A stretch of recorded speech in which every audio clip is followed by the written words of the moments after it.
Oh, Mama, there are many days I don't want to die, but this wasn't one of them. So I'm at Party City, right? And I'm staring at the 8.9 tank of helium, picking out a birthday balloon for myself. The helium tank costs $44.99, the balloon $2, which brings us to a total of my death. Did you know that exit bags are said to be the most painless way to kill yourself and the most peaceful way to leave your body behind? I figured this would be best, considering inside I am mangled beast, a knot of tangled strings. I lived so long that way. And you know what they say, you ain't gotta look like what you've been through. The day I turned 33, my birthday turned into a mockery against me. My mother dying in ICU 2 days before, so I spent mine at the funeral home. And as if the pattern wasn't enough, there had to be a mockery with it. 2 days later, my poetry mother passes. Her husband said it was peaceful.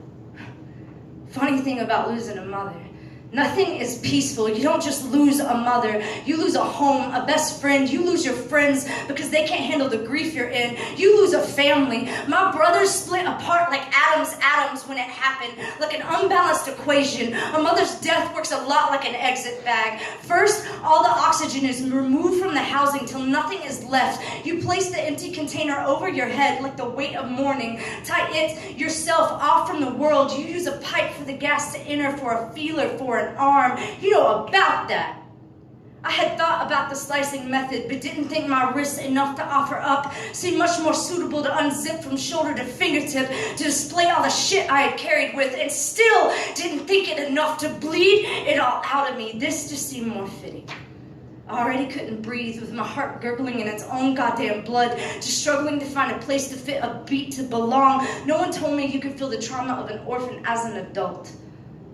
They say helium is a noble gas, so maybe it would be enough at the exhale at heaven's gates. Maybe if Peter had saw how peaceful my death had been, he wouldn't think me a threat and let me in. It only takes 2 seconds to go unconscious, 2 minutes and it's over. It took my mother a 2-second injection of painkiller and 2 minutes to pass. I watched her the entire time try to breathe as she gasped, but the air was taken from her. It took mine with it. That moment hasn't left me since.